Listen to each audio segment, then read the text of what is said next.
I'm not sure if many of you all know, but the third largest Hindu majority country, Hindu population country in the whole of the world, after India, Nepal, is Bangladesh, with 1 crore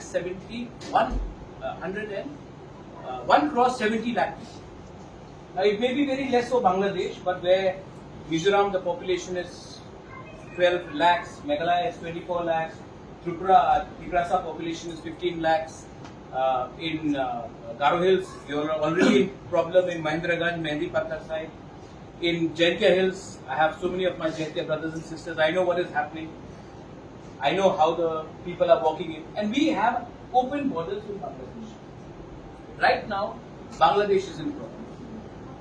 And if there is any problem in Bangladesh, Sheikh Hasina is a friend of India. Her father was a friend of India. But if she is gone, and she is not any younger, she's 78, there is an undercurrent of Jamaat-e-Islami happening in Bangladesh. And if Jamaat-e-Islami comes to power in Bangladesh, the first people who will be targeted, Chakma Babu will say so, will be the non-Muslim population in Bangladesh. They will start coming because there will be atrocities. The land will be, Bangladesh has a land problem, and they will start coming to the border. How do we identify who is who?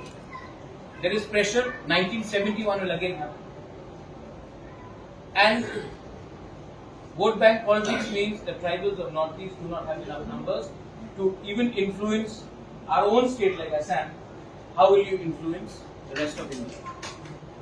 So we have to ensure that the government of India understands that when the tribal people of Northeast are fighting for their land rights, for the political rights, for the economic rights, we are the frontier to India because we know how to defend our land.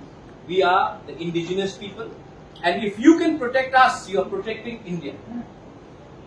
So the politicians may not understand that, but the bureaucrats, the IB has a huge role to play in the strategic matters of Northeast, whether it is China, whether it is Myanmar or Bangladesh. So we have to convince the IB, the bureaucrats, the officials in the Home Ministry that if you do not empower the indigenous people of Northeast, you are creating a problem for future, which is an internal security problem to the whole of the Northeast and India.